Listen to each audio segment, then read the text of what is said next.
Hola, buenos días. Gracias por estar con nosotros. Vamos a comenzar.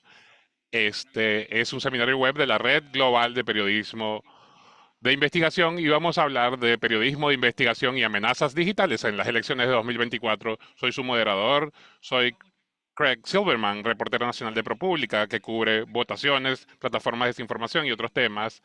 Y trabajo en las sesiones de capacitación de amenazas digitales. Estamos aceptando solicitudes en esta formación de la GIJN.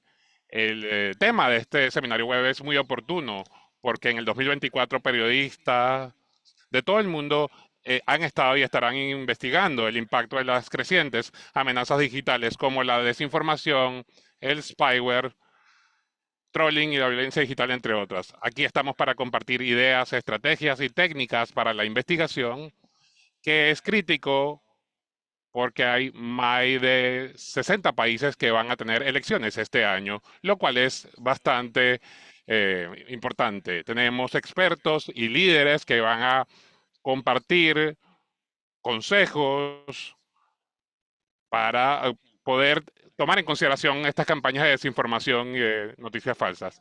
Nuevamente, la GIJN tiene un programa de capacitación sobre amenazas digitales, es gratuito, se pueden postular y está abierto precisamente para uh, grupos o colegas de todo el mundo que quieran participar y tienen hasta el 24 de marzo para poder postularse. Así que vamos a colocar el enlace en el chat para que puedan postularse, den un vistazo y vamos a continuar ahora presentando a los oradores de hoy. Ahora voy a presentarlos en el orden en el que van a hablar. Cada uno de los oradores va a tener cerca de 10 minutos para hablar y abordar casos de estudio y ejemplos sobre herramientas y vamos a tener una discusión y vamos a estar abiertos para preguntas y respuestas. Tenemos Priya Bengani, quien está precisamente es parte del Centro TOW de Periodismo Digital de la Universidad de Columbia. Ella va a hablar de técnicas computacionales para hacer investigaciones en el escenario digital y la intersección de las plataformas digitales con los medios. En segundo lugar tenemos a Malek Kadraoui, quien es periodista, formador y director de publicaciones de Intifada, una revista tunisina dedicada al periodismo de investigación de larga data. También él es el director ejecutivo de ALCAT, una organización sin ánimos de lucro que apoya el periodismo independiente y ofrece soluciones para crear contenidos periodísticos impactantes. También es consultor de varias organizaciones nacionales e internacionales que trabajan en el campo de la formación y en el apoyo a los medios de comunicación. Y nuestra tercera oradora va a ser María Teresa Ronderos. Es directora y cofundadora del Centro Latinoamericano de Periodismo de Investigación. Ha coordinado investigaciones transfronterizas en la región sobre temas como migración, corrupción, desinformación y organizaciones religiosas. También ha sido reportera y editora de varios medios de comunicación colombianos y ha publicado sus historias en Brasil, Argentina, México, Chile y España. Antes de comenzar, un poco de información sobre la Red Global de Periodismo de Investigación que nos ha traído aquí hoy. Es la mayor red mundial de organizaciones de periodismo de investigación sin ánimo de lucro, con 250 organizaciones miembros en 91 países. También trabaja con periodistas de todo el mundo, en organizaciones sin fines de lucro, en organizaciones comerciales y con periodistas independientes. También cuenta con una amplia gama de recursos y hojas de consejos para ayudar a los periodistas de todo el mundo que pueden consultar en gijn.org y allí se pueden postular para esta beca para participar en la capacitación de amenazas digitales. Tenemos la suerte de estar presentes aquí porque tenemos interpretación en vivo. Vamos a estar hablando en inglés aquí en el foro principal, pero va a haber interpretación disponible al francés, al ruso y al español respectivamente. Si les gustaría utilizar estos servicios, hagan clic en el botón de interpretación en la parte inferior de la pantalla de Zoom y seleccionen el idioma de su preferencia. Y van a escuchar la interpretación en su idioma respectivo. Y como mencioné, bueno, queremos escuchar de ustedes en el público. Hay una casilla de preguntas y respuestas que van a ver en la parte inferior de Zoom. Utilícenla y no el chat para formular las preguntas. por escrito. Estas preguntas van a ser leídas por Andrea Arzaba de GIJN, quien va a moderar las preguntas, por lo cual ustedes no tienen que aparecer en cámara ni tienen que leer su pregunta en voz alta. Para eso van a usar la casilla de pregunta y respuesta. Y finalmente, como anuncio, estamos grabando esta sesión y va a publicarse posteriormente en nuestro canal de YouTube. Es toda la información que quería compartirles por el momento, así que vamos a comenzar. Prinjana, por favor, activa tu micrófono y comencemos. Hola a todos, es un placer estar aquí. Voy a compartir mi pantalla. Espero que la tecnología esté de mi parte en esta ocasión. Lo que voy a hacer es centrarme el día de hoy en mi presentación, una presentación que hice recientemente hace unas semanas, que habla un poco de quién está detrás de los sitios web y vamos a hablar a nivel precisamente general y luego con casos de estudio. Básicamente, este tipo de herramientas se han usado por varios años, estas herramientas de Google, y están tendiendo a desaparecer. Por ejemplo, Google Cache es uno de ellos. No sé si han visto que Google Search y Google Doc, eh, precisamente, y Google Doc son herramientas que se utilizan para hacer búsquedas específicas. Y ya no están funcionando como funcionaban antes.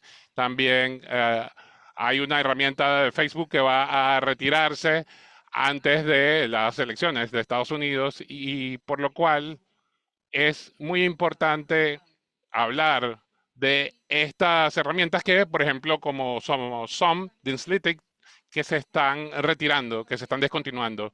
Entonces, ahora las conversaciones se están desplazando a canales más cerrados como Telegram. Y esto está ocurriendo en India, por lo cual ya se hace más difícil buscar identidades y por lo cual ahora es más fácil crear compañías y no detectar si esa compañía es verídica. Entonces, por lo cual es muy importante pensar que debe prestarse atención a las herramientas y técnicas y precisamente las herramientas para poder llevar a cabo entonces estas investigaciones más minuciosas son más caras y adicionalmente tenemos limitaciones a la privacidad y precisamente esto tiene incidencia en los resultados que recibimos cuando hacemos la búsqueda, por lo cual vamos a comenzar rápidamente.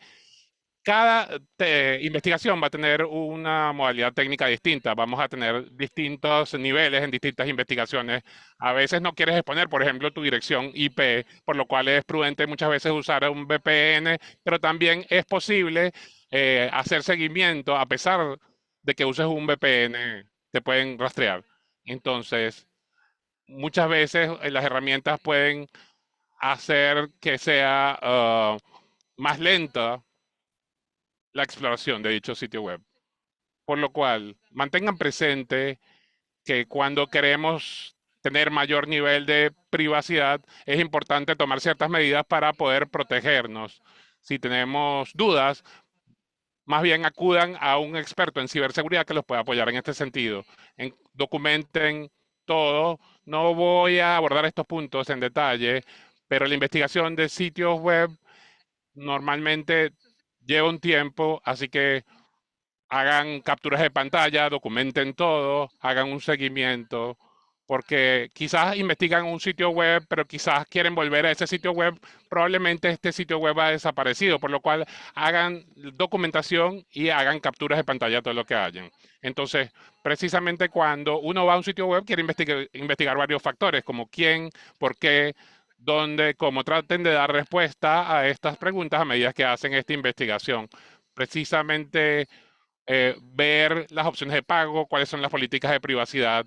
Todo esto va a tener un impacto porque normalmente muchos sitios tienen el propósito de recaudar dinero, por lo cual es muy importante ver cuál es el alcance. Entonces, ver la razón por la cual, por ejemplo, un sitio existe y precisamente lo que hemos visto recientemente es que muchos sitios web que han sido estudiados por las organizaciones de medios, muchas veces son configurados por actores maliciosos para aprovecharse precisamente de la confianza que obtienen. Entonces hay que ver cómo cambian en el tiempo. Y esto nos puede llevar precisamente a un caso de estudio.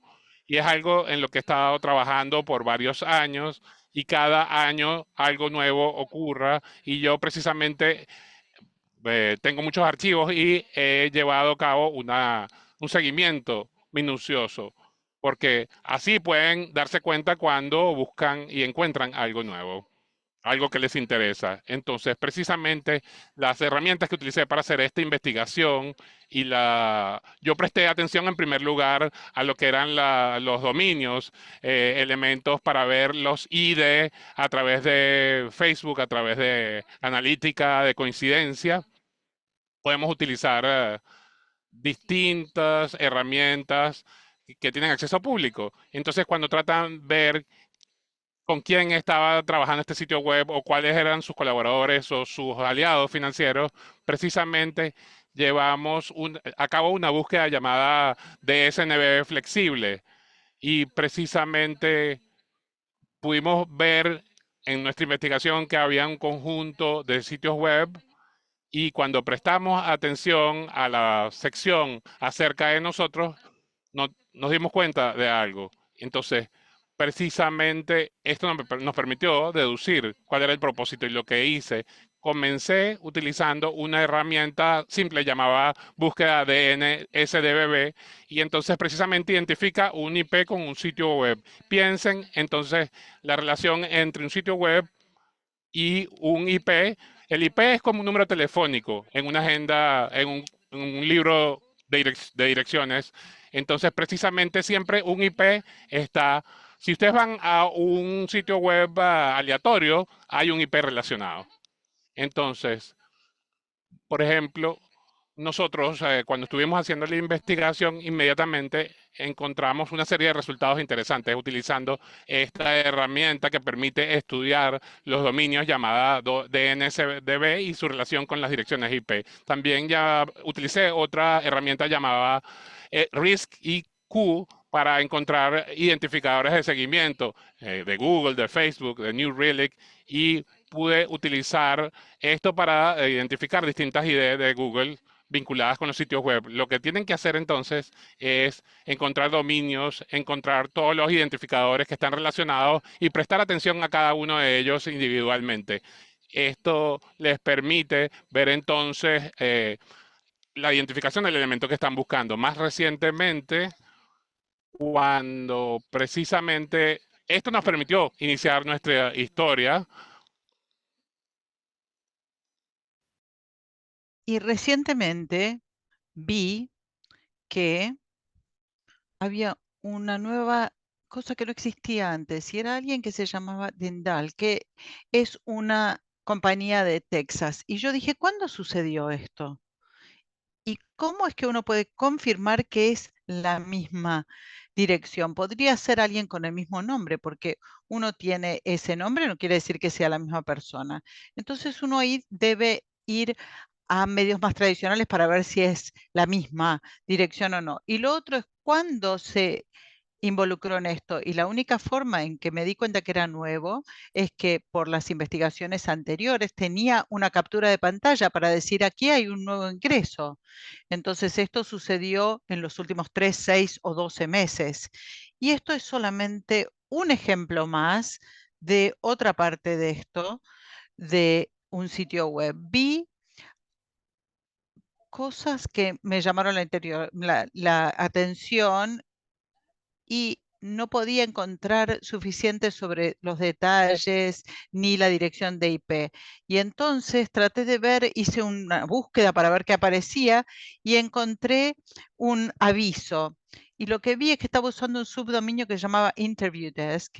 Y dije, qué interesante que es esto. Me imagino que el otro subdominio me pueda mostrar cuáles son los colaboradores. Entonces pude poner esto en la búsqueda de DNS Analytic y entonces pude ver lo que no podía encontrar por otros medios. Y entonces escribí, ahora se ha escrito mucho sobre eso desde 2019, pero casi todos los años aparece esta noticia porque de vez en cuando uno puede encontrar algo así, pasan cosas nuevas, hay nuevas colaboraciones y hay más operaciones que se crean. La única forma de identificarlos es poder estar todo el tiempo vigilándolos. Aquí hay algunos recursos, incluyendo distintas formas de tener información. Y también, por ejemplo, tenemos el sitio web de NICAR, una lista de verificación que creamos para poder tener una estructura de la investigación, porque a menudo es muy fácil entrar, eh, eh, entrar en una cosa bastante confusa, y eso es todo lo que quería decir. Un seguimiento con respecto a lo que decís. Hemos hablado específicamente sobre sitios web, pero este enfoque de monitorear y de hacer archivos, ¿dirías que esto se aplica para cualquier tipo de plataforma que estemos revisando? Sí, me parece que las plataformas de redes sociales especialmente tienen que hacer, uno debe hacer capturas de pantalla, también descargar videos y archivar, porque uno no sabe cuándo van a sacar esas cosas y eliminarlas. Y lo otro es que es difícil hacer archivos con respecto a un nivel más profundo, por lo cual uno tiene que ser muy, muy organizado, porque si no, a veces es muy difícil encontrar lo que encontró uno alguna vez, volver a encontrarlo. Usted mencionó algunas de las herramientas que ayudan a monitorear, por ejemplo, CrowdTangle, que fue fantástico. Por ejemplo, uno puede ver las páginas de Facebook, de Instagram,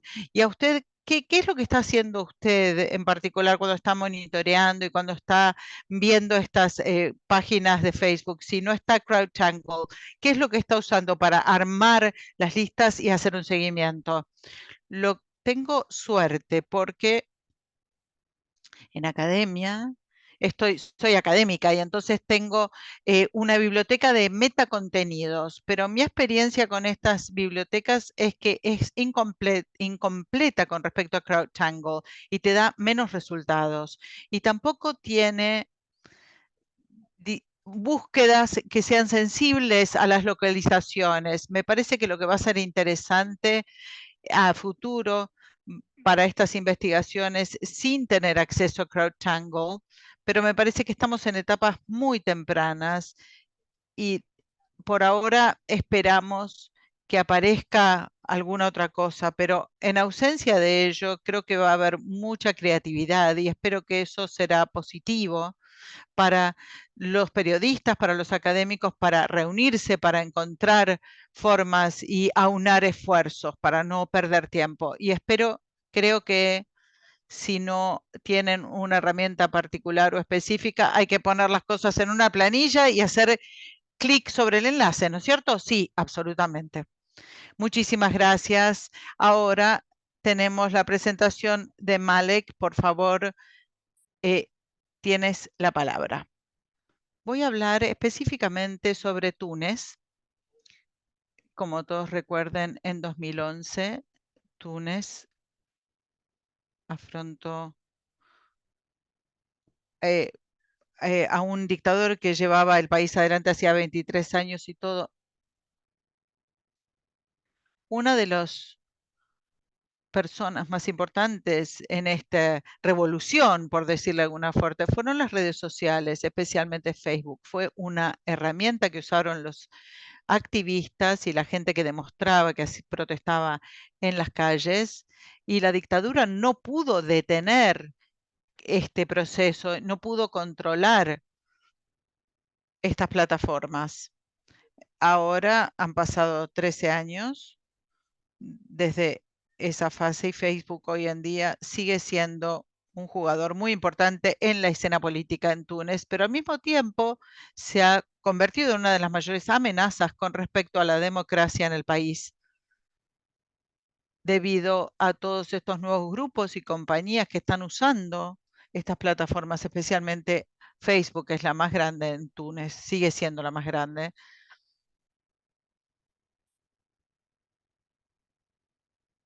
Están usando estas plataformas para diseminar noticias falsas e incluso difamar a alguna persona particular Hace poco los migrantes tuvieron una campaña terrible, específicamente en Facebook en contra de ellos.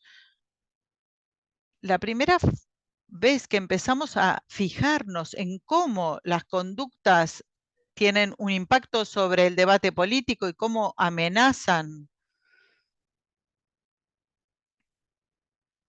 el proceso democrático del país fue en 2019, durante una elección muy peleada, con muchas personas de fuera del foro político que llegaban y que eran finalistas en la segunda ronda de las elecciones. Y este periodo, unas semanas antes de las elecciones, Facebook, habían 265 cuentas que sacaron un comunicado y eliminaron estas cuentas, y la mayoría de las páginas tenían que ver con una empresa en particular y algunas de estas páginas tenían que ver con Túnez. Esta información es algo que sacamos de Francia, de algunos colaboradores de un think tank que está relacionado con este tipo de temas, y esto en Facebook les permitió descargar el contenido de esas páginas y documentar el contenido y la conducta de estas páginas. Y la colaboración con DFR, pudimos tener acceso a eso.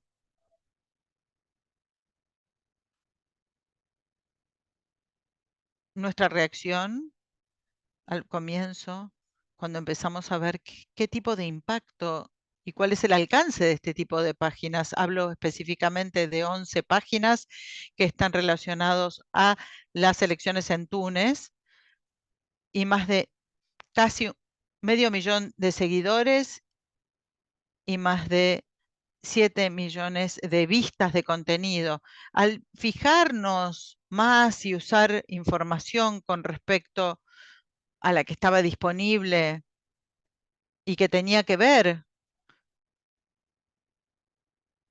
con esa página, descubrimos que la mayoría de esas páginas tenían anuncios, era contenido patrocinado, sponsorado, había sátira política, a veces había difamación, hablando de diferentes temas, pero estaba muy sponsoreado.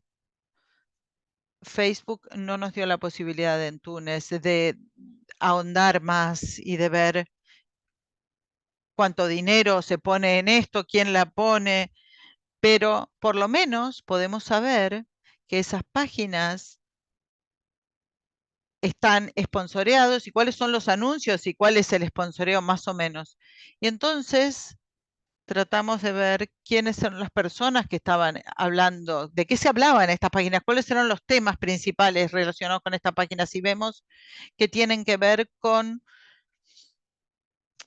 políticos, candidatos principales de las elecciones de 2019, hablando de política, de libertad de expresión, de corrupción, de pobreza, tratar de criticar el trabajo del gobierno de ese momento, y a veces atacando a nivel personal a esas figuras políticas. Pero lo que también vimos es que había un político en particular del que nadie hablaba en estas páginas. No había contenido relacionado con esta persona. E incluso cuando se encontraba contenido que refería a él, era positivo. Como vemos, había información positiva sobre este contenido, sobre Nabil Karoui, y también había una cadena de televisión muy importante que también lo hacía, y también había una entidad benéfica, y atacaban a los opositores. Entonces nos quedó claro que esas páginas están atacando a los opositores de esta persona y están destacando sus acciones como líder político, y también su fundación y su relación con la cadena televisiva.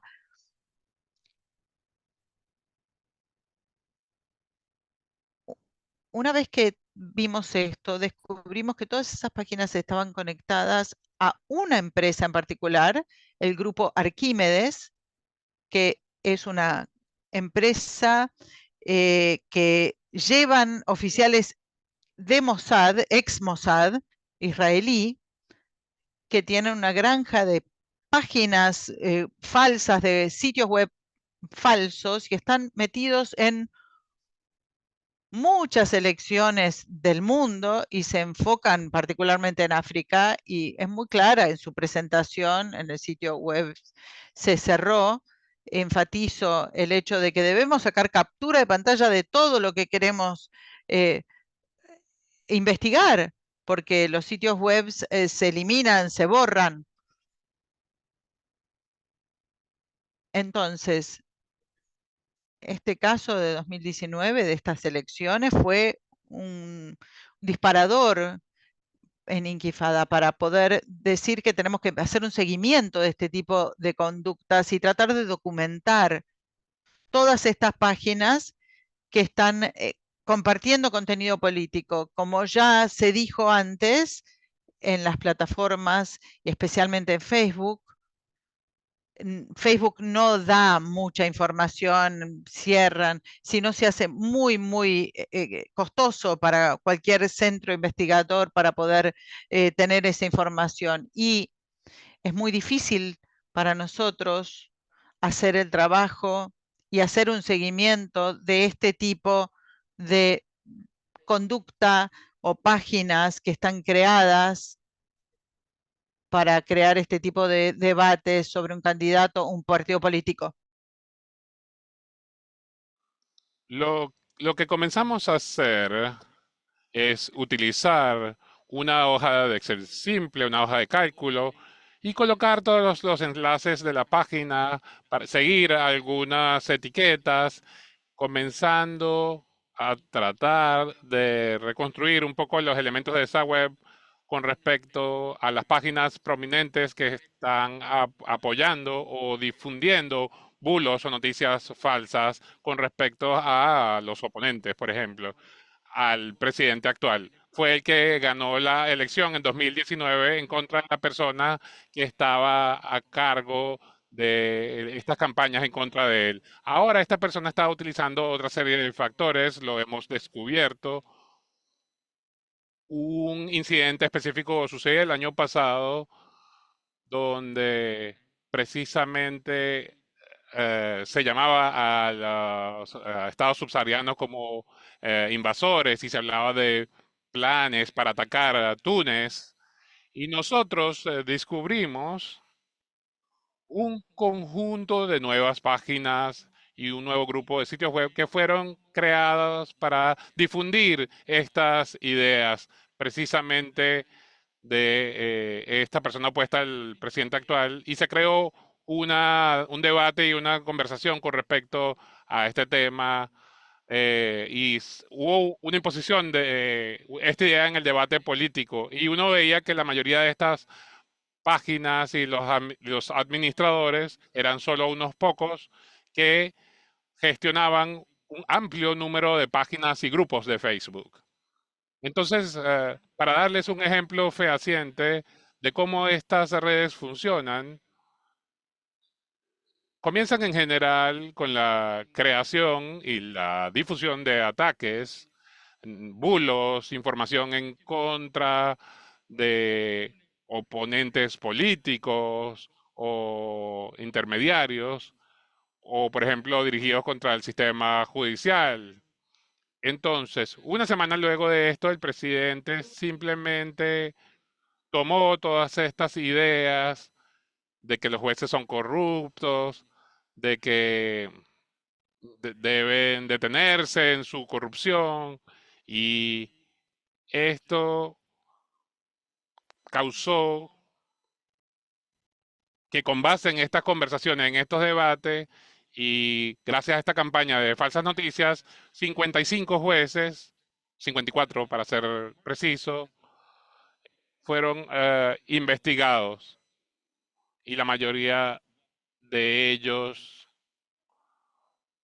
precisamente eh, no eran jueces que no aceptaban las órdenes del presidente, que se oponían a las ideas del presidente. Ellos eran sujetos a investigación como consecuencia de esto.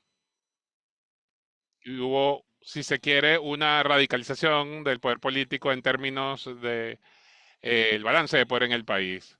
Entonces, esto fue un patrón para nosotros. Vimos que comienzan estos grupos, se comienza a instalar un debate en la esfera virtual, en Facebook principalmente, y unos días después o una semana después, el presidente emprendió acciones con base a las noticias precisamente que estaban difundiendo estas noticias. Y lo mismo ocurrió con este caso del África subsahariana que mencionaba.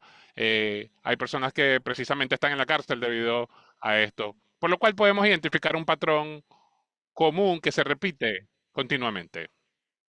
Entonces, para terminar, lo que digo con respecto a cómo nos estamos preparando de cara a la elección presidencial venidera, lo cual es importante ver cómo va a reaccionar la sociedad a 4 años de poder dictatorial. Estamos comenzando precisamente con el desarrollo de herramientas básicas para nuestro trabajo, para garantizar el acceso, porque el acceso a los datos estaba ya bastante restringido, por lo cual procuramos llevar a cabo capturas de pantalla, hacer seguimiento de las etiquetas en redes sociales para estar listos para poder identificar conductas o patrones que pueden ejercer una influencia en la próxima elección.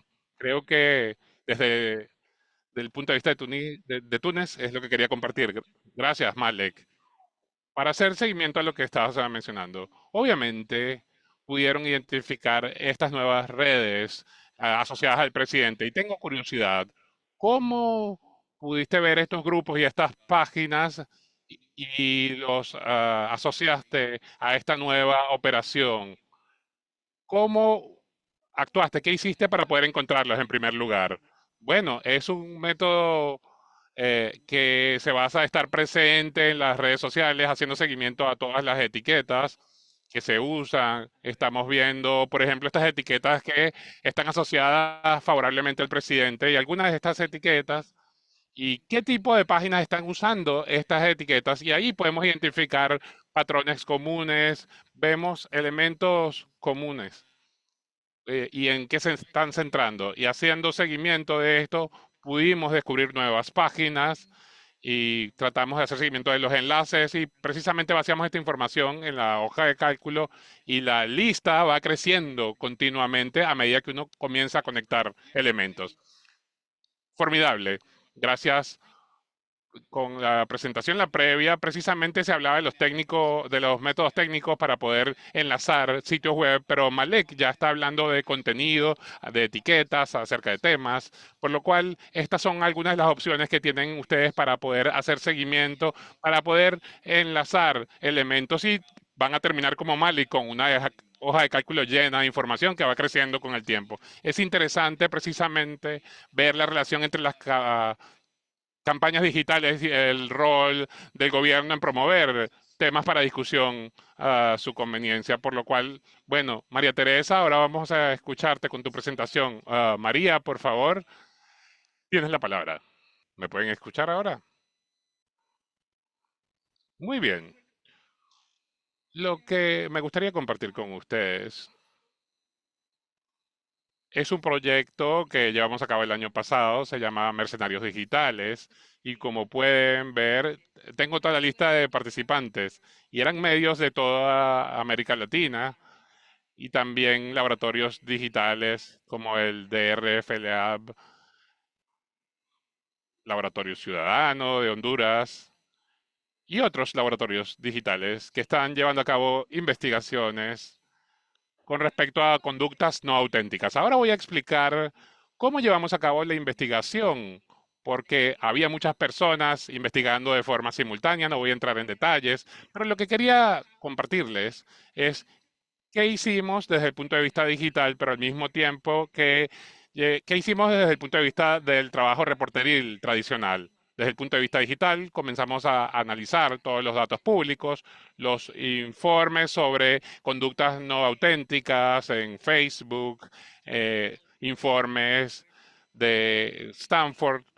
Nosotros tomamos todos estos conjuntos de datos, los analizamos y comenzamos a encontrar nombres de empresas, patrones en distintos países, por lo cual pudimos hacer un seguimiento. De igual manera, como trabajamos con verificadores de datos, su trabajo diario es precisamente identificar actividades sospechosas. Es fácil para ellos porque es su trabajo diario, porque ellos están haciendo verificación de datos de la información. Por lo cual ellos incorporaron todo este conocimiento al trabajo de investigación y ya habían identificado previamente mucha actividad sospechosa. Lo que estábamos buscando hacer es identificar quién está detrás de campañas políticas muy negativas en contra de funcionarios públicos o funcionarios de gobierno o que defendían a funcionarios de gobierno. Queríamos ver quiénes eran los grandes jugadores en este campo. Y vimos una serie de empresas, unas pocas, en manos de pocas personas.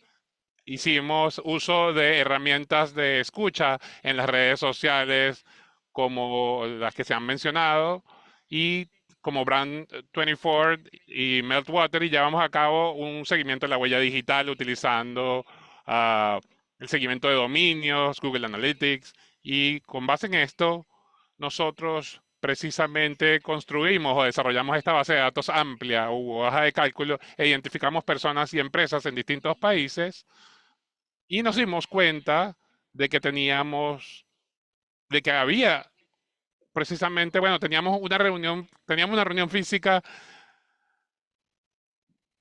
y de nosotros y pudimos ver y comparar los que habíamos encontrado sobre distintos actores en distintos países y pudimos que habían las mismas compañías trabajando en distintos lugares. También eh, fuimos a dos conferencias de gurús políticos y ellos son maravillosos, hablan muchísimo de consultores y ellos estaban diciendo cómo llevaron a cabo esto y admitieron públicamente muchas conductas irregulares, si se quiere, o que simplemente evitaron leyes, por lo cual nosotros visitamos sus cursos en línea que ofrecen en Internet, descargamos muchísimo de sus charlas y las analizamos minuciosamente. También buscamos sus nombres de esos especialistas y cómo se conectan ellos con empresas. La dificultad que encontramos es que tenemos estas consultorías o consultores políticos que confiesan prácticamente lo que hacen y teníamos toda la información con respecto a al comportamiento inauténtico, pero era difícil conectar ambas cosas, por lo cual comenzamos a hacer seguimiento de las empresas por un lado y lo que dicen por otro lado. Nosotros entrevistamos personas del mundo real que están trabajando en el ámbito electoral y esto fue clave para encontrar ciertos elementos precisamente.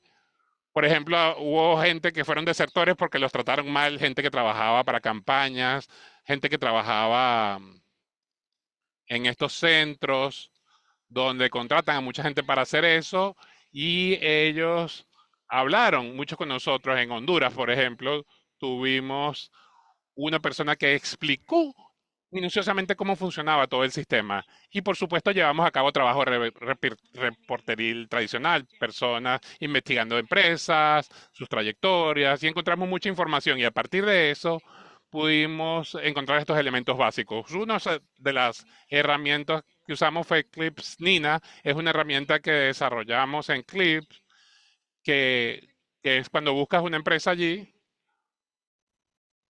te va a dar resultados sobre contratos públicos en toda Latinoamérica, porque hemos incorporado información con respecto a los contratos de estas empresas. Entonces yo quería compartir con ustedes algunas de las claves que les pueden ayudar para investigar investigar en paralelo el mundo físico y el mundo digital ayuda muchísimo. Entonces, hablar con los empleados descontentos de estas empresas, muchos de ellos, por ejemplo, pelearon con la empresa y ellos están deseosos de hablar.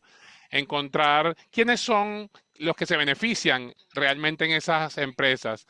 Y uno puede hacerlo, identificarlo a través del acceso a registros financieros o, por ejemplo, lo que ellos han introducido en los registros públicos o cualquier herramienta que les da acceso a información pública.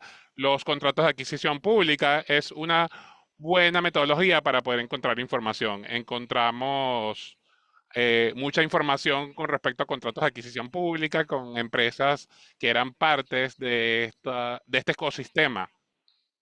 Por supuesto, a hacer seguimiento de transmisiones en vivo de las personas. Así que la mentira es una constante en sus vidas. Por ejemplo, eh, en Gobalec y Cerimedo eran dos empresas que estaban trabajando en varios países y cuando uno, por ejemplo, hacía seguimiento de procedimientos judiciales que ellos estaban enfrentando en vivo, podían ver que ellos enfrentaban toda serie de problemas. Así que hay que prestar atención a las campañas publicitarias en Facebook.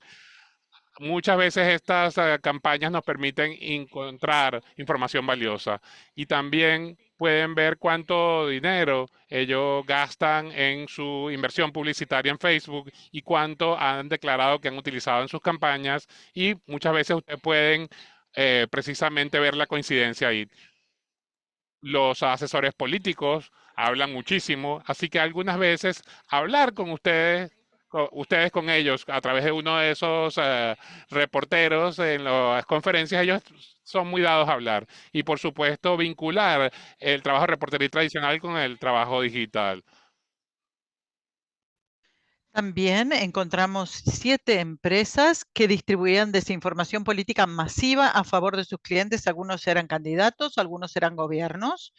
Y vimos que las mismas cuentas, por ejemplo, promovían y entonces así encontramos a GlobalX. Algunas son las mismas cuentas que promueven a un candidato en Panamá y a otro candidato en Venezuela, de modo que podíamos ver que eran cuentas falsas o pagas. También encontramos cientos de páginas falsas creadas para promover o fomentar un partido en México, en Morena, que estaba también trabajando en bastantes países, y vimos un análisis, hicimos de narrativas y vimos narrativas idénticas, y esto fue más a nivel tradicional, de candidatos de derecha, casi como si fuera un manual de la narrativa de estas, lo que se creaba, creado por el partido español Vox, y tenían, por supuesto, la misma línea de derecha, borrar la historia pasada, diciendo que había habido un fraude electoral, exagerando la violencia y diseminando el temor. También vimos que había gente influyente para desinformar en muchos países, también de Cerimedo en Chile, Argentina, Brasil, Oswaldo Stacchio en Brasil y en Paraguay, que está ahora teniendo un problema judicial al respecto y se tuvo que ir a Paraguay, y Bolsonaro en Brasil. Encontramos como 120 visitas que hizo a países de Latinoamérica y también en los Estados Unidos, vendiendo merchandising de esta información, básicamente. También asesores privados pagados con fondos públicos que fomentaban la desinformación con la imagen personal de funcionarios públicos. En Colombia encontramos una persona que fue contratada por funcionarios públicos con dineros públicos para inflar y exagerar su imagen y para que hacerlos verse bien. Y también mintiendo, por supuesto. Y también encontramos que se financia la desinformación con fondos partidarios de los partidos. Esto fue una historia muy grande en Costa Rica, porque fue una empresa que en los contratos, porque son contratos públicos de asesores políticos para la campaña del presidente de ahora de Costa Rica decía, vamos a contratar a estas personas para operaciones de un tipo especial y nos dijeron que eso tenía que ver con la desinformación.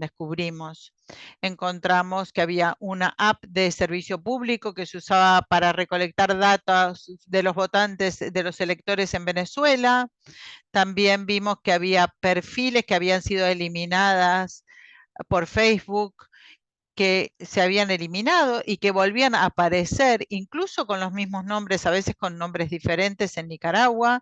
Vimos que la Corte Suprema estaba distribuyendo esta información y también incluso desinformación rusa en Bolivia para poder mejorar la imagen de las compañías mineras o para favorecer a un candidato específico que creían que podía aprobar distintos contratos con respecto a la producción de litio y a las minas en Bolivia.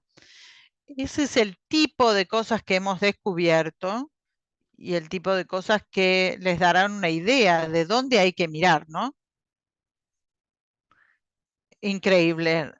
Aliento a todos a que miren este proyecto porque hay tantas historias, tanto trabajo que se ha hecho y tienen muchos abordajes diferentes. Es como una especie de manual para ver este tipo de operaciones de influencia. María Teresa, te voy a hacer una pregunta, pero quiero que Priyana y Malek se preparen. Les voy a hacer una pregunta a todos, que es, ¿qué es lo que están buscando con respecto a nuevas tendencias, con respecto a la manipulación y a las amenazas digitales este año en diferentes elecciones? Pri y Malek y María Teresa, esa es una pregunta general para los tres. Y para ti, María Teresa, esto evidentemente fue una colaboración extensa. Si algunas de las personas que están aquí están pensando en cómo poder armar un proyecto de colaboración como este, me pregunto, como organización que hace esto como parte fundamental de lo que hacen, ¿cuál sería tu sugerencia al respecto para gente que quiere encontrar colaboradores para poder hacer una investigación a mayor escala?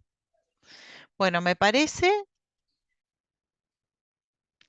el consejo es que se reúnan, por supuesto que tengan la voluntad de hacerlos, que piensen que este trabajo es transfronterizo. Yo estaba viendo lo que muestra Malek, Arquímedes, por ejemplo, y nuestros colegas en El Salvador han hecho trabajo con respecto a esa empresa, porque son empresas transfronterizas que hacen trabajo en todas partes. Vale la pena hacerlo porque uno puede encontrar a los peces gordos. Y entonces lo que hacemos es que recolectamos todo el conocimiento. Hay que ser muy abierto y muy colaborativo. La gente debe confiar y decir, vamos a hacer esto en conjunto y ponemos sobre la mesa todo lo que sabemos. Y entonces lo que hacemos también es aclarar las reglas del juego para que no haya confusión de que vamos a compartir todo, vamos a publicar todo juntos, ya sea en fechas diferentes o en fechas que acordemos. Si alguien necesita publicar antes porque hay una circunstancia política que los obliga a publicar antes, tienen que ser abiertos al respecto. Si tienen reglas claras, uno puede trabajar en conjunto. Y también lo que pienso es que hay que tener expertos y me refiero, por un lado, a verificadores de datos, porque todo el tiempo están mirando lo que está sucediendo en este mundo. Por supuesto, periodistas políticos que están involucrados en política y tienen accesos a las campañas, a las elecciones, no solamente en el mundo digital. Y por último, me parece personas que tienen conocimientos de investigaciones digitales. Ese es mi consejo. Muchas gracias. Entonces, Priya, ahora te toca responder. ¿Qué piensas que serán las amenazas de este año con respecto a las elecciones? Específicamente lo que recuerdo, lo que me parece es, esto no es nuevo, pero es algo que está volviendo a suceder con nuevos sitios web que tienen estéticas parecidas a sitios web existentes que hay que tratar de hacer un seguimiento de ellas. Y lo otro son sitios nuevos que aparecen, que promueven a grupos específicos, porque no es solamente uno o dos. Gracias. Malek, para ti, ¿cuál te parece que es una tendencia que está emergiendo en cuanto a amenazas o cosas en las que hay que concentrarse este año? Tienes que desmutearte. Disculpas. Creo que una de las tendencias de este año, como dije en Túnez, Facebook estaba buscando estas conductas y estaban eliminando diferentes páginas y estaba viendo 400 páginas que se eliminaron, pero me parece que son movimientos, no son tanto movimientos ahora, sino individuos afiliados políticos, partidarios, y están creando esta conducta no auténtica de una forma muy sutil. No es un grupo físico que está creando contenido, específicamente en Túnez, no sé si es así en otras partes, pero también los audios generados por inteligencia artificial, los videos de inteligencia artificial también es una de las grandes amenazas, especialmente audios. Y por ejemplo, ahora cuando podemos comprar los tics azul en Twitter o en X y crear una cuenta, entre comillas, auténtica. Tuvimos un ejemplo en Túnez, por ejemplo, una cuenta falsa pero certificada que estaba diseminando noticias falsas. Me parece que eso también va a ser una gran amenaza y un reto este año. Sí, tiene sentido. Y voy a mencionar que hay un webinar de nuestra red que va a venir con respecto al contenido generado sintético por inteligencia artificial. María Teresa, ¿qué es lo que estás mirando tú con respecto a las elecciones este año y a las amenazas? Tenemos el mismo equipo, no sé si tan extenso, porque van a ser los que tienen elecciones este año, República Dominicana, Panamá, Brasil y México. Lo que queremos hacer, tenemos una amenaza porque TikTok es enorme en Latinoamérica y mucha de la desinformación pasa por allí y no es tan fácil investigar. Y para hacer un seguimiento, ese es uno de los grandes retos que tenemos. Vamos a concentrarnos en eso, especialmente nuestros colegas brasileños. También están viendo el tema de las voces falsas con la inteligencia artificial, que son creadas así. Y también estamos viendo un par de países donde hay campañas masivas que no tienen que ver, que no hay elecciones, pero que uno puede ver una campaña muy fuerte. Uno es Argentina, mm, básicamente apoyando al nuevo presidente, pero la otra, que es terrible, en Perú, que es una campaña contra un medio periodístico contra un periodista. Entonces queremos, por supuesto, con nuestros colegas de allí, trabajar y tratar de encontrar esos patrones. Eso es lo que estamos mirando en este momento. Gracias. Me parece que estamos hablando de elecciones hoy, pero este tipo de campañas y de operaciones están en a lo largo de todo el año. A veces las cosas son un poquito más intensas durante las elecciones, pero las empresas que hacen esto buscan negocios todo el año. Y los partidos y los partidistas también quieren que toda la gente se involucre. No solamente uno tiene que fijarse en el tiempo de elecciones, sino que tiene que ver las operaciones existentes y cómo se adaptan a las distintas etapas. En un momento vamos a tomar preguntas del público. Si tiene una pregunta, este es el momento de ponerlo la en la casilla de preguntas y respuestas, pero hemos hablado mucho del contenido que va al público, las plataformas de redes sociales como Facebook, TikTok, los mensajes privados también es un gran mensaje, es algo importante en muchos países, como WhatsApp, por ejemplo, y querría escuchar qué opinan con respecto a la investigación. de estas plataformas más cerradas, como WhatsApp, por ejemplo, y sé que Priya ha mirado esto un poco más, quizás pueda comenzar contigo primero y ver qué es lo que opinas. Sí, yo trabajé en el contexto de WhatsApp en 2019, o sea que hace bastante ya, pero efectivamente lo que traté de hacer es de unirme a grupos de WhatsApp. Creo que me uní a más de 1000 grupos de WhatsApp en India alineados a nivel política para monitorear la actividad y para ver lo que estaba sucediendo. Pero hacer estas cosas a nivel tecnológico es muy difícil e incluso la filosofía sobre las investigaciones de WhatsApp ha cambiado ahora, ya que estos grupos públicos no tienen el mismo tipo de estructura, las cosas son más localizadas, hay que encontrar grupos locales a los cuales unirse o incluso hay personas en los Estados Unidos que piden que las personas donen sus datos para poder analizarlos en tiempo real. Creo que los grupos cerrados y encontrar poder ver todo el ruido que aparece en estos grupos, en los chats, etcétera. Hay tanto parte coloquial, hay cosas completamente al azar que no tienen nada que ver con lo que se está hablando y con cómo influenciar una campaña, de modo que es algo donde uno hay que involucrarse y uno puede realmente pasarse horas para encontrar dos cosas que sean interesantes. María Teresa, Malek, ¿quieren decir algo al respecto sobre los, las mensajerías más privadas? Sí, eh, nosotros cuando hemos hecho cosas similares es precisamente unirse a grupos. Hay librerías y grupos a los cuales prestar atención, pero es un entorno muy cambiante. Esto lleva bastante tiempo y es un trabajo, si se quiere, un poco lento.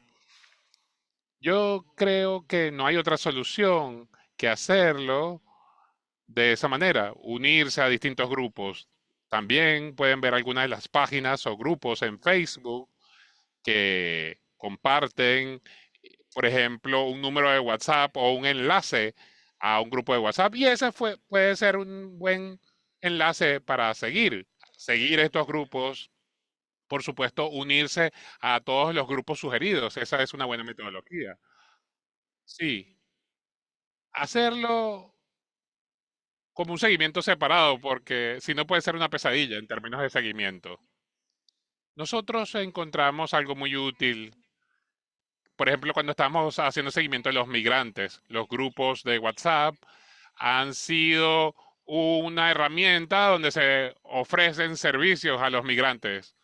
Por ejemplo, donde se estimula que las personas abandonen sus países.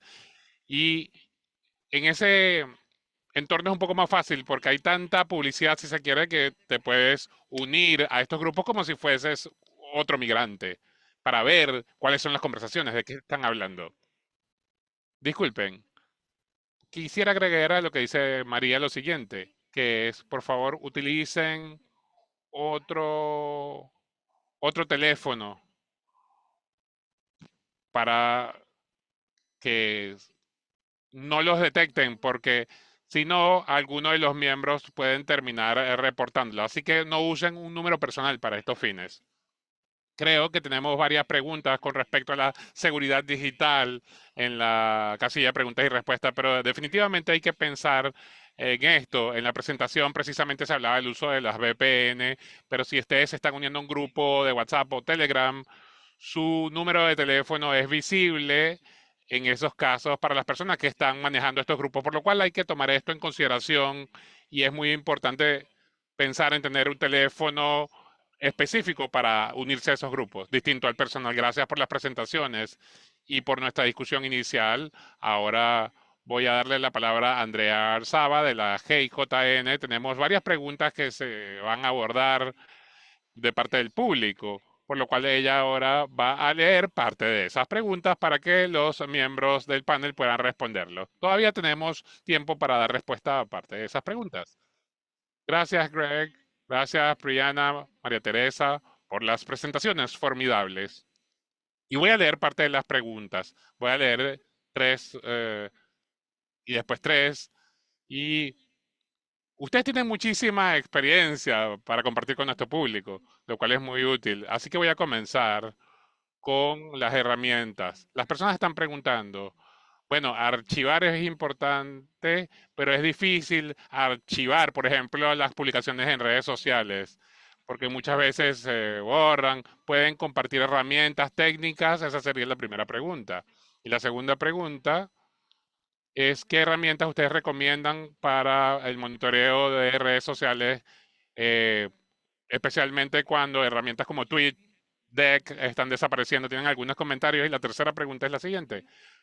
¿Han encontrado herramientas de código abierto con las cuales se puede hacer verificación de fotos y videos generados con inteligencia artificial? Estas son las tres preguntas iniciales para dar un puntapié a esta discusión. Priñana, si puedes dar una respuesta inicial, por favor. Sí, bueno, puedo intentarlo. Bueno, archivar las publicaciones de redes sociales, eh, es mejor hacerlo a través de capturas de pantalla, porque lo que pasa con los archivos de Internet es que muchas cosas desaparecen de Internet, porque, por ejemplo, hay reclamos de derechos de autor, por lo cual hagan capturas de pantalla, mantengan bien documentado, pero desafortunadamente esa es la respuesta. Y archivar, precisamente, bueno, pueden utilizar herramientas dependiendo de dónde están archivando, para su registro y análisis posterior. Y creo que las herramientas para monitorear las redes sociales, estoy pensando, porque precisamente hay que ver cuáles son las herramientas que están disponibles para las personas. Y con respecto al contenido generado por inteligencia artificial, bueno, hay una caja de herramientas, un toolkit que ha sido creado, que es relativamente nuevo por personas con las que trabajo y precisamente que permite resaltar elementos de detección de contenido generado con inteligencia artificial, pero todos tienen un margen de error, así que no son 100% infalibles. Gracias. María Teresa, ¿te gustaría agregar algo? Sí, creo que voy a pasar en responder esta pregunta. Creo que los aspectos específicos, yo no estoy tan familiarizada con eso. Gracias. Malik, ¿quieres agregar algo? Sí, para las redes sociales, no sé, una buena herramienta, porque las cosas están cambiando, Facebook está cambiando funciones, se han cerrado páginas. Para una página web, por ejemplo, que así archivarla puede ser útil. Si ustedes pueden crear su propio archivo, colocar ahí el enlace y crear un archivo, creo que es muy importante hacerlo de esta manera. Y pueden utilizar, por supuesto, la función de imprimir del buscador y lo pasan a PDF. Es decir, van a imprimir todo el contenido de la página web en un PDF y lo pueden archivar para las redes sociales. Nosotros lo hacemos manualmente, este archivo, y lo hacemos semanalmente, copiando y pegando el contenido, haciendo capturas de pantalla de las aplicaciones y precisamente desarrollando nuestra base de datos de esa manera. Es la forma más efectiva, pero lleva muchísimo tiempo. Por lo cual, si hubiese herramientas que nos facilitaran eso, la utilizaríamos. Quisiera decir algo que recordé, no sé si es útil, pero por ejemplo, Hunchly es una herramienta muy buena para el archivamiento de las páginas web y pueden anotar las mismas. Y la otra herramienta que usamos es Meltwater para investigar Facebook porque te permite filtrar información por fechas, por países y encontrar patrones. Es cara, pero es súper útil. Esas dos herramientas me gustaría mencionar. Gracias, Malek y María Teresa. Ok, ahora, Craig, bueno, yo coloqué en el chat y busqué varios enfoques precisamente que tienen que ver con la investigación de la veracidad de contenido de inteligencia artificial y hice una lista de algunas de las herramientas para detección de contenido de inteligencia artificial, pero no pueden confiarse en ellas 100%. Es decir, no puedes escribir una historia periodística diciendo que este es un video falso o un audio falso con base en el uso de una herramienta. Simplemente es un indicador, es una señal que pueden tomar en cuenta. Y yo les animo precisamente a que se acerquen a las empresas de estas herramientas de detección para ver si ellos les pueden ayudar o los pueden apoyar para una investigación. En este sentido, yo creo que las técnicas de verificación principales son lo más importante. Bueno, ¿dónde se filmó este video? ¿De dónde se generó este audio? ¿Alguien más se lo escuchó? La, los enfoques de verificación fundamentales son muy importantes con la inteligencia artificial. Y con el archivado, bueno, no hay una herramienta perfecta para el archivamiento de contenido de redes sociales. Algunas van a funcionar, pero lo importante es tener un buen archivo personal con sus propias capturas de pantalla. Si ustedes pueden pagar herramientas que los puedan apoyar en este sentido, es muy importante tener una etiqueta en cada captura de pantalla que lleven a cabo y porque ustedes pueden identificar y decir, bueno, esta es una muestra fehaciente, es una forma de organizar el contenido. Y en cuanto al seguimiento, al monitoreo, bueno, utilicen el método vieja escuela, tengan una lista, tengan una hoja de cálculo, eso no va a desaparecer a pesar de las herramientas. Y mientras ustedes se involucran en el trabajo manual, van a estar más involucrados y van a conectar elementos, por lo cual creo que las personas con frecuencia no obtienen lo mejor de una herramienta, porque bueno, miren, hay complementos que pueden instalar en el buscador, de forma que ustedes pueden archivar todas las páginas almacenadas en un mismo lugar, por lo cual aprovechen las extensiones de Chrome que pueden funcionar para esto. Gracias, Craig. Bueno, ahora vamos a ir a la parte de seguridad, que es una preocupación principal. Alguien preguntaba si pueden compartir los pasos que toman para protegerse al llevar a cabo las investigaciones de las que han hablado. Cualquier cosa vinculada con la seguridad digital que puedan compartir. Ahora voy a volver. La última persona fue Greg. Craig, ¿puede ser el primero? Sí, bueno, yo difiero con respecto a otros con respecto a esto. Tienen que usar un buen VPN y estar preocupados con respecto a los VPN gratis porque normalmente se aprovechan de sus datos de forma insegura. Si ustedes van a pagar por algo, deben asegurarse de un VPN de buena calidad y utilizarlo cuando estén llevando a cabo la investigación.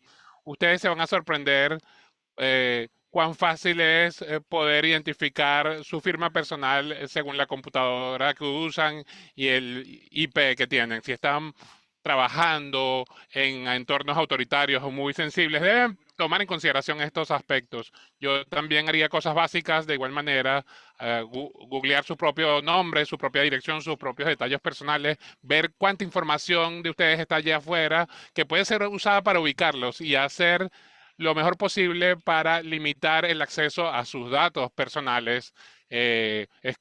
Escondan sus amigos públicos en Facebook, quizá van a tener una cuenta privada distinta. Piensen en los ataques que pueden dirigirse a sus miembros de su familia, por lo cual no estén enlazados públicamente a su cónyuge, a su familia, porque precisamente esto puede usarse para atacar a alguien cercano de ustedes. Piensen en buscar y ver lo que está disponible para proteger su seguridad y minimizar el acceso a la información con respecto a ustedes sensible, sus actividades, su ubicación. Yo no estaría compartiendo dónde estoy en un momento determinado. Estas son buenas prácticas en términos de seguridad. Gracias, Craig. Malek. Adicionalmente a lo que ha dicho Greg, bueno, yo también recomendaría tratar de limitar los accesos a sus páginas públicas en redes sociales, a Facebook, en especial a su información sensible, como su cuenta de correo electrónico, el perfil del sitio web de su organización, por ejemplo. También tener un nivel alto de discreción en las redes sociales. Ser, si se quiere, un poco invisible. Desconectar su vida personal de su trabajo como periodista es muy importante. Y no, no hablen de su trabajo, no hablen de lo que están haciendo, de lo que están investigando, en qué grupo están prestando atención. Tengan muchísimo cuidado. Yo recuerdo cuando estaba preparando lo que quería decir con respecto al seminario web, hay información que pueden compartir, otra que no. Y precisamente yo aquí no estoy hablando específicamente de lo que estoy haciendo, no en términos precisos. Gracias, Malek. María Teresa, bueno, lo que estamos hablando es muy importante, la seguridad. Nosotros creamos un comité de seguridad en nuestro trabajo, por lo cual redactamos un protocolo y sabemos cómo responder en el caso de que suframos un ataque o que alguno de nuestros miembros eh, sea objeto de un ataque, por lo cual tenemos una forma de hacer seguimiento si ah, hubo una actividad inusual en contra de uno de nuestros sitios web, por ejemplo. Prestamos atención a lo que es la seguridad de los sitios web y lo otro que hacemos también es que nosotros tenemos cifrado, herramientas de cifrado que son fáciles de usar y que nos protegen cuando hacemos trabajo sensible. Y copiar, hacer respaldo, porque quizás hemos hecho un trabajo minucioso y se nos puede borrar. Entonces siempre hacer backup, siempre tener copias de seguridad. Y algo que también es útil es actualizar sus dispositivos, su software, el software de su dispositivo. Mucha de este malware, como Pegasus, por ejemplo, con la actualización van a desaparecer. Precisamente van a estar protegidos. Así que no mantengan sus dispositivos desactualizados. Siempre es bueno apagarlo y prenderlo para que se actualicen. Eso es más o menos algunas de las cosas básicas que hay que hacer y básicamente estén listos si hay un ataque o si hay una actividad inusual contra uno tiene que estar consciente de lo que debe hacer, cuáles son las medidas que había que tomar y cómo responder. Tener la claridad antes de que llegue la crisis. Muchas gracias, María Teresa. Pechanyara, para seguir con lo que dijo Craig con respecto a googlearse, no exponer demasiadas cosas. El New York Times tiene una manual que se llama How to Dox Yourself, porque uno no sabe cuál es la información sobre uno mismo que está ni dónde va. Entonces es muy importante tener una idea de cómo eliminarse a uno mismo, how to dox each other, ¿no? Diferentes investigaciones tienen diferentes modelos, hay diferentes niveles de paranoia en todo punto, pero lo que diría es que no hay que usar el buscador primario, por ejemplo, Chrome, cuando uno está haciendo una investigación, que tenga un buscador específico para eso. Y también si uno tiene los bloqueadores de anuncios en el buscador principal para cosas de investigación, a veces quizás sea bueno tener la experiencia real. Va a ser horrible, pero eh, está bueno tener un espacio seguro para hacerlo, donde aparezcan los anuncios, pero que no se mezcle con lo personal. Muchas gracias. Ahora voy a hacer la última pregunta porque desgraciadamente ya no tenemos tanto tiempo. ¿Qué bases de datos abiertas recomiendan para investigar las ciberamenazas en un contexto de elecciones? A ver si pueden. eh, Voy a empezar una vez más. Primero, Prijan. Bueno, Open Corporate es la más fácil, la más conocida. No sé si saben esto, pero puede hasta buscar por dirección y entonces uno puede encontrar otras empresas que están relacionadas o compañías que son como cáscaras. eh, Todo lo que tenga que ver con finanzas y datos abiertos. Cuando uno quiere hacer forense, investigación DNS como parte es gratuito y parte es pago. Hay una parte, algunas cuentas que son gratis, pero otras donde hay que pagar. Perdón, eso es lo único que recuerdo. Fantástico.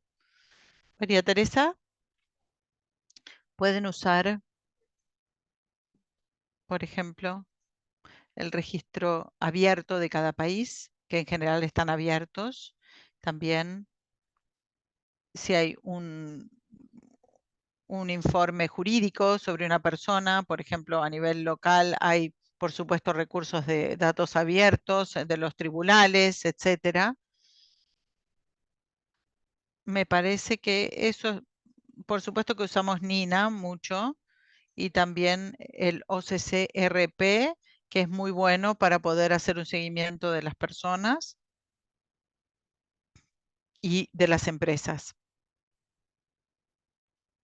También algunas de las bases de datos de operaciones como dominios, los anuncios de Google, de Facebook, también son muy útiles y son abiertos.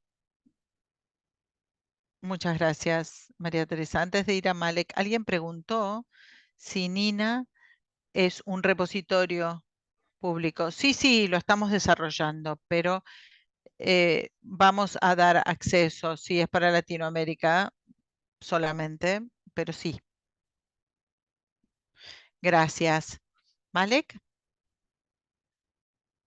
yo diría Open Incorporate es y también ICSG, trabajamos mucho en estos enlaces y también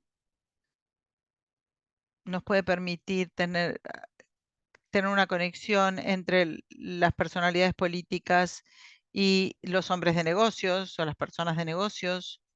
Es eficiente. También yo verificaría Wikileaks, los documentos que están ahí, que hay mucha información sobre actores políticos, sobre personas que quizás están en el trasfondo de la historia, pero son importantes hoy en día y se puede encontrar mucha información allí también. Eso es principalmente esas bases de datos públicas. Gracias, Malek. Greg, ahí hubo buenos consejos. Recuerdo a la gente que archive.org es algo donde se puede buscar. Recuerden eso como opción. Hay también algunos directorios de Telegram. Si uno trata de encontrar canales de Telegram, TGStack es uno que es muy útil y yo también di un enlace sobre la biblioteca de meta anuncios para TikTok y Facebook. También puse un enlace en la biblioteca de anuncios de Google y también hay una de TikTok. Y estos también pueden ser muy útiles cuando uno está investigando cosas. Y si uno quiere ahondar sobre el tema de los anuncios, está wellknown.dev, que recolecta los datos. No puedo ver cómo se usa, no puedo explicar cómo se usa ahora, pero es útil también. Y lo último que voy a mencionar es que hay muchos instrumentos de técnicas de inteligencia donde uno, si quiere hacer búsquedas en redes sociales, si uno está usando búsquedas de teléfonos, de direcciones de email, esto es un poquito más sesgado hacia los Estados Unidos y la información que emerge de ese país, pero también a menudo hay resultados internacionales útiles. Bellingaggle también tiene buenas técnicas e instrumentos. Gracias, gracias, Craig y Teresa. Y antes de pedirle a Craig que cierre el webinar, quiero volver a invitar a todos a que se presenten al curso de investigaciones digitales, donde van a tener más tiempo para desarrollar este conocimiento y ver cómo investigar las amenazas digitales más en profundo. El enlace está en el canal de chat. Craig, fantástico, gracias. Creo que esto ha sido un webinar muy bueno. Agradezco a los oradores y el webinar va a terminar, de modo que si están tratando de sacar enlaces, este es el momento para entrar y copiar y pegar, porque esto está grabado. Pueden volver a ver el video, pero si lo que están tratando de sacar los enlaces, este es el momento para hacerlo, porque ya no tenemos tiempo. Entonces, nuestra red, como mencioné, tenemos un segundo webinar que tiene que ver con el enfoque en cómo identificar los deepfakes de audio. Esto es algo que se está diseminando en muchos países, se está extendiendo. Esto va a ser el 9 de abril a las 9 de la mañana, hora Eastern. Y el enlace ya está muchas veces en el chat box, así que se pueden anotar, es gratuito y quiero agradecer a toda la red y a todos ustedes por estar aquí, por hacer las preguntas y gracias a los oradores, Pri, Malek y María Teresa. Y también recuerden el feed de GIJN con respecto a eventos futuros y también pueden suscribirse para ser parte del cohorte de hilos digitales. Gracias, hasta luego. Espero que hayan agarrado todos los enlaces que necesitaban. Muchas gracias a todos.